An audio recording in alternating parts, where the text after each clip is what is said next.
समय आ चला है डोंगबेन सिटी को अलविदा कहने का।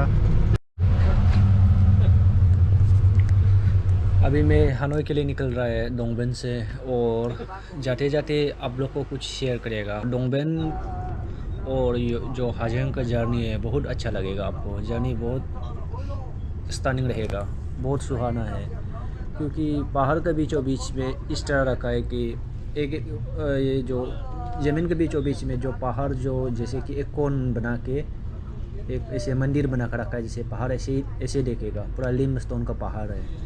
पहाड़ जैसे लगता है कि ये अवतार मूवी में जो हम देखा था ना, इंग्लिश मूवी में, इस तरह है।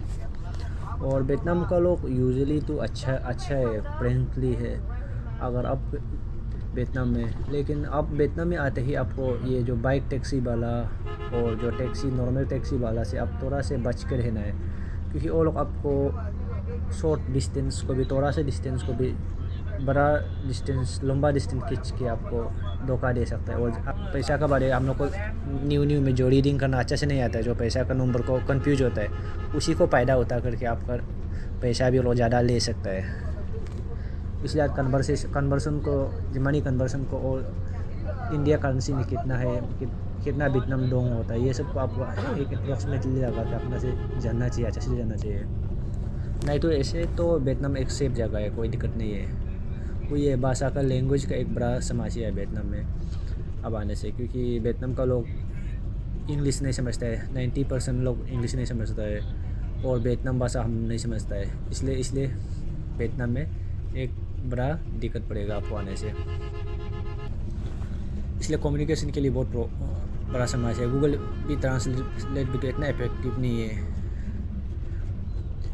और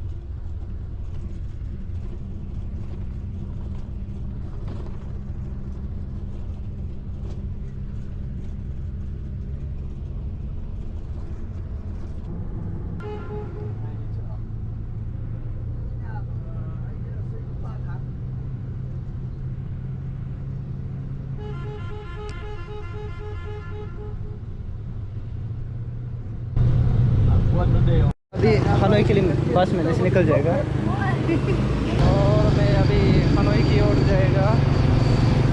और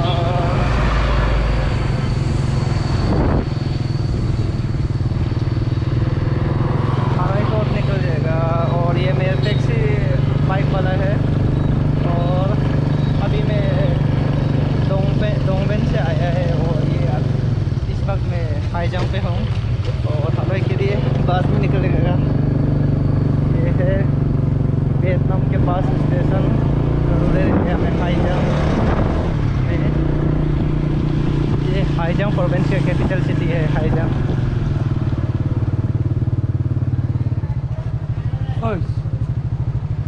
ओके, दिस बस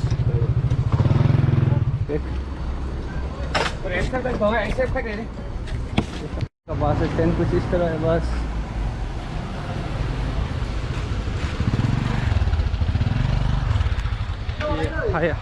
हाईगांग प्रोविंस का बस स्टैंड है ये। कुछ इस तरह दिखता है वियतनाम का बस। मेरा बस साइड में है, और मैं अभी हनोई को निकल जाएगा। और यह बस ऐसे है, इस तरह है, पूरा बहुत सारा बस है। मेरा बस इस साइड में है। हम अभी हाईगांग से, चाइना बॉर्डर से अभी हनोई मेन सिटी की ओर जाएगा। बहुत देर तक ट्रैवल करने के बाद वहाँ पहुँच जाएगा।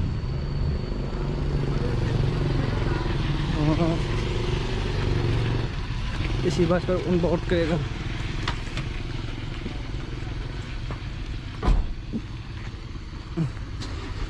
ओके,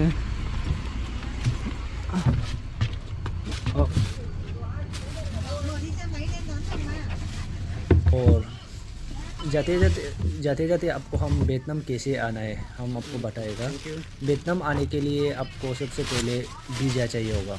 वियतनाम पे वीज़ा उन अराइवल नहीं है। पहले वीज़ा उन अराइवल हुआ करता था, लेकिन अभी वीज़ा अराइवल नहीं है।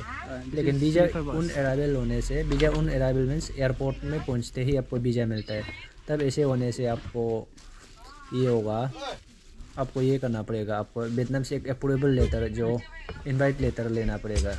वो लेटर को लेके आप फिर उसे दिखा के एयरपोर्ट में उन अवेलेबल ले सकता है। लेकिन वीज़ा ई वीज़ा जो मिलता है आपको ऑनलाइन अप्लाई कर सकता है, वियतनाम वेबसाइट में जाकर, ऑफिशियल वेबसाइट में जाकर अप्लाई कर सकता है, वहाँ पे आप आसान से मिल जाएगा।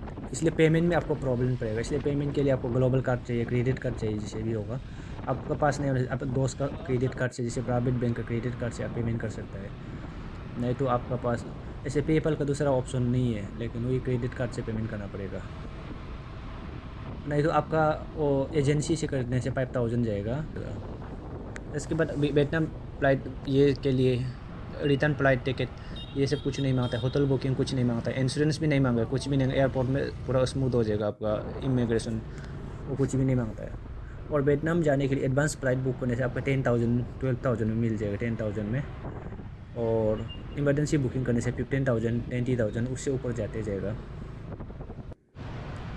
इसलिए वियतनाम में जो आने से आपको जैसे भी बहुत सी हॉस्टल में रहने के लिए आपको रात को बहुत नौजी होगा, मौज मस्ती पार्टी होगा, लेकिन डिस्टर्ब होगा आसपास लोग, लेकिन आपको कम पैसा पड़ेगा। 300 रुपया 400 रुपया में हॉस्टल मिल जाएगा इंडियन करेंसी में। लेकिन होटल लेने से भी होटल भी इतना एक्सपेंसिव तो नहीं होगा, 1000 ऐसे पर नाइट ऐसे हो सकता है। और 700 में हम मिला था, 700 में मिला था, बस्ती इलाका में मिला था। सिटी में 700 में थोड़ा मिलना मुश्किल होगा, 1000 ऐसे में मिल जाएगा। लेकिन फैसिलिटी बहुत अच्छा होता है वियतनाम का, होटल हॉस्टल पूरा फैसिलिटी अच्छा होता है। और वियतनाम में कहीं भी आप जाता है, बस कहीं भी जाता है, होटल का आपका गेट में बस भी आपको खुद पिकअप करने आएगा। लेकिन पब्लिक ट्रांसपोर्ट ये याद रखने के वियतनाम में बहुत एक्सपेंसिव है, इंडिया से ज़्यादा एक्सपेंसिव है। फ्लाइट भी ज़्यादा वियतनाम में एक्सपेंसिव है। जैसे कि जो इधर से दानांग जाने, हनोई से दानांग जाने के लिए 700 किलोमीटर है, 700 किलोमीटर में आपको 4,500 रुपया लगता है, $60 और फ्लाइट में जाने से 3,000 रुपया या इतना ही कुछ लगेगा, मैक्सिमम 4,000 लग सकता है। फ्लाइट कम है, लेकिन आप लोकल एक्सपीरियंस करना चाहते हैं तो ट्रेन में जाने से बेहतर हो, क्योंकि बहुत सारा लोकल पीपल के साथ आपके साथ इंटरेक्ट होगा। अब मेरा हॉस्टल पहुंच गया, ये है मेरा हॉस्टल, और इसी हॉस्टल में रहेगा है ये लिटिल चाम हॉस्टल, और वियतनाम का सिटी सेंटर का बीचों बीच पे है। इ- इसी में हम रहेगा, 2 दिन रहेगा। इसके बाद हम दानंग के ओर निकल जाएगा, क्योंकि हमको इतना दिन नहीं रहना है। और अब पैसा बचाने के लिए जो भी बात है, पैसा बचाने के लिए ट्रैवल करने से आप इतना इतना बड़ा बड़ा टूरिस्ट प्लेस को, जैसे कि हैलोंग बे हो गया, बहुत बड़ा बड़ा टूरिस्ट अट्रैक्शन प्लेस, उसमें बहुत दाम पड़ेगा आपको, इसलिए वह अवॉइड कीजिए। अब जस्ट ट्रैवल कीजिए बस्ती इलाका, या में जहाँ में कम पैसा खर्चा पॉसिबिलिटी है उसी में ट्राई कीजिए। और एक्साइट हो के दमादम ऐसे टूरिस्ट अट्रैक्शन में जाएगा मत सोचिए। अगर आप एक सप्ताह का टूरिस्ट ट्रिप बनाता है तो कंटिन्यू करता है तो इसे जाने से प्रॉब्लम नहीं है। और ये मेरा हॉस्टल है, बेड इस तरह है। और नहीं तो आपका ये हो जाएगा, पैसा एग्जॉस्ट पूरा ख़त्म हो जाएगा। Thanks for watching. फिर मिलते हैं अगला वीडियो में एक नया जगह के साथ। Thank you, God bless you all.